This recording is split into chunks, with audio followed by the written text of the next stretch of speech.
আমার মা বোনেরা, আপনাদের প্রত্যেকের দিলের নিয়ত আছে আমরা মরার পরে জান্নাত চাই, সকলেই জান্নাতে যাওয়ার ইচ্ছা করি, আর সকলেই দোয়া করে মানুষ যেন মরিয়া যাওয়ার পরে আল্লাহ যেন কঠিন কবরে কোনো আযাব না দিয়া আল্লাহ যেন সরাসরি জান্নাতে দেয়। এই দোয়াটা সবাই আমরা করি, আর জান্নাতের আশা আমরা সবাই করি। আল্লাহ যেন সবাইকে জলসা রসিলা করে জান্নাতি বানায় দেয়, বলেন আমিন। আমার মা বোনেরা, সত্যিকার যদি আমরা জান্নাত চাই, তাহলে যে আল্লাহ, দয়ার আল্লাহ আপনাকে আমাকে, আমরা যদি এখন লক্ষ্য করি তামাম গোটা পৃথিবীর ভিতরে, আকাশের নিচে, জমিনের উপরে যত মখলুকাত আছে, সব চাইতে সর্বশ্রেষ্ঠ মখলুকাত হিসাবে আমাদেরকে আপনাদেরকে দুনিয়াত পাঠাইছে। একবার শুকরিয়া আদায় করি আলহামদুলিল্লাহ।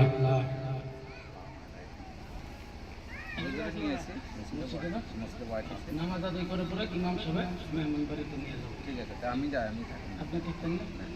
আচ্ছা ঠিক আছে। আমি বলতেছিলাম আমার মা বোন,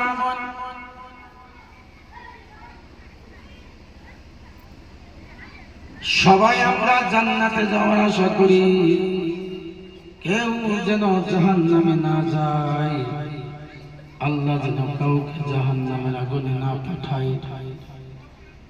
আমার মা বোনেরা, সবাই আমাদের দিলে জান্নাতে যাওয়ার আশা, জান্নাতে আমরা সবাই যাইতে চাই। জান্নাতের নিয়ামত যেন আল্লাহ রাব্বুল আলামিন আমাদের সবাইকে দান করে, সেই কামনা আমরা করি।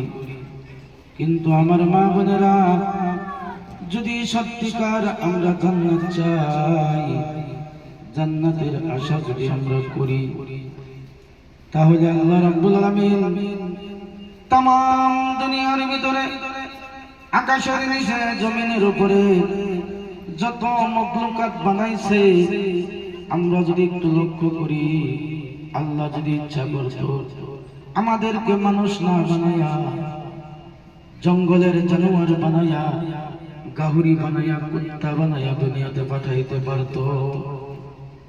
আমার মা বোনেরা, গরু ছাগল বানায়া, হাঁস মুরগি বানায়া এই দুনিয়ার ভিতরে আপনাকে আমাকে বানাইতে পারত। কিন্তু আল্লাহ রাব্বুল আলামিন আমাদেরকে, আমরা কোনোদিন দরখাস্ত করলাম না, কোনোদিন আল্লাহকে বললাম না। আল্লাহ রাব্বুল আলামিন আমাদেরকে খুশি হইয়া ইচ্ছা করে আমাদেরকে মানুষ বানাইলেন।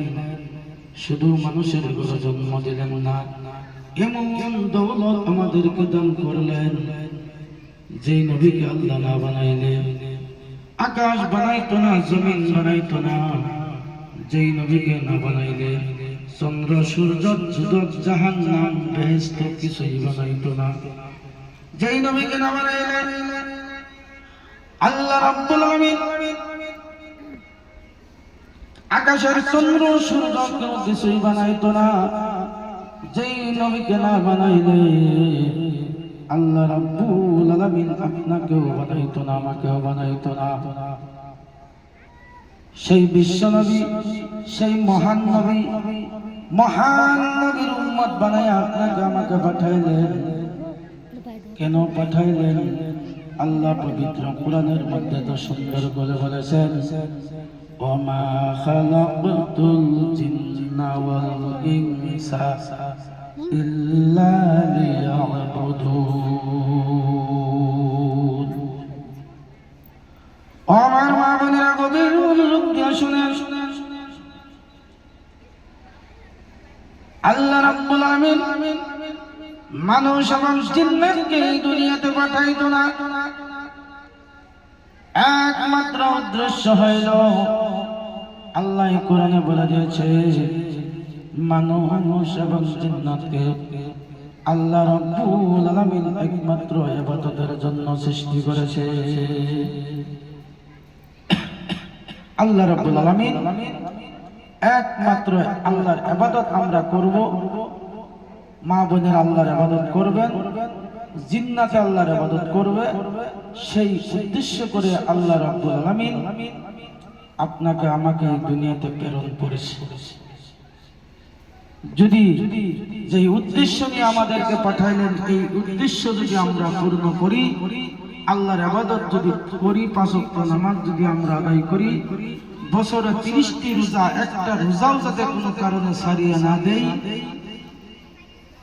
পর্দার ভিতরে থাকিয়া স্বামীর খেদমত করি, স্বামীর 100% হুকুম যদি গ্যারান্টি দিয়ে আমরা মানিয়ে চলি, খোদার কসম খেয়ে বলছি আপনি মরতে দেরি হবে, আপনার কারণে আল্লাহ রাব্বুল আলামিন 8টি জান্নাতের দরজা খুলতে দেরি হবে না। একবার বলুন সুবহানাল্লাহ।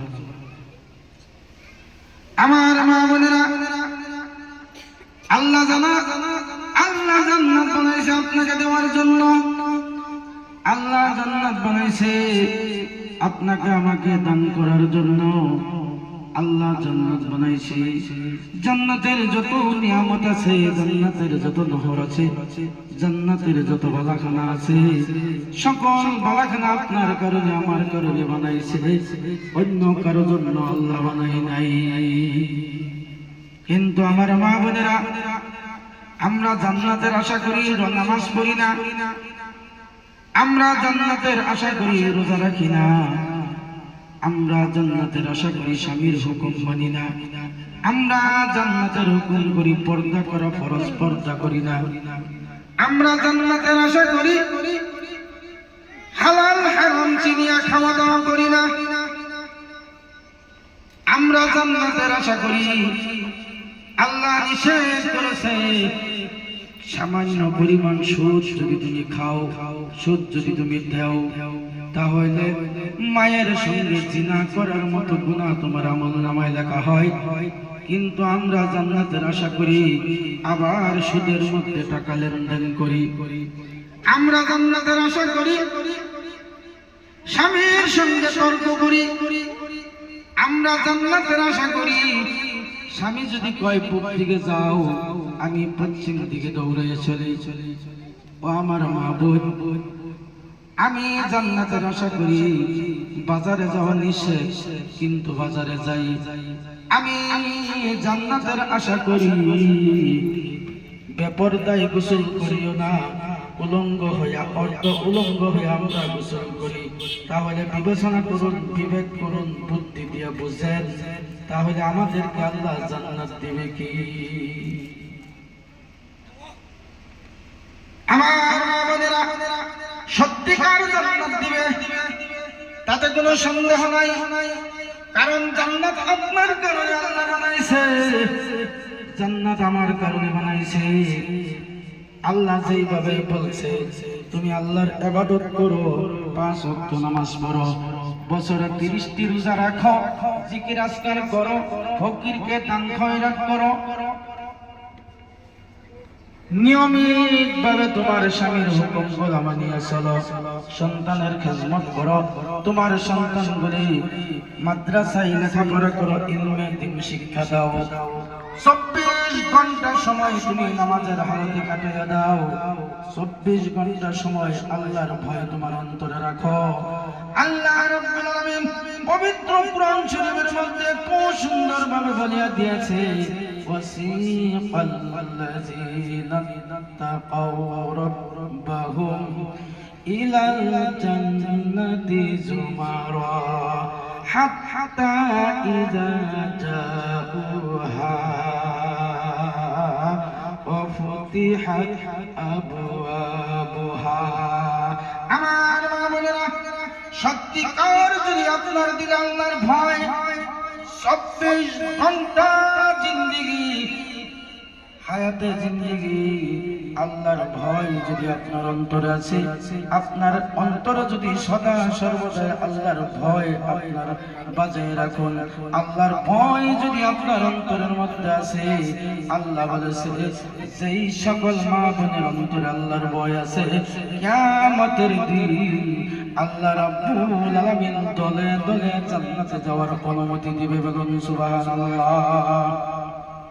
আমার মা বোনেরা, প্রত্যেকজন মহিলাকে মহিলা যদি জান্নাতি হয়, স্বামীও যদি জান্নাতি হয়, আমার মা বোনেরা হাদিসের কিতাব খুলিয়ে দেখেন, প্রত্যেকজন নারীকে স্বামীর আগে জান্নাতে যাওয়ার অনুমতি আল্লাহ দান করবেন।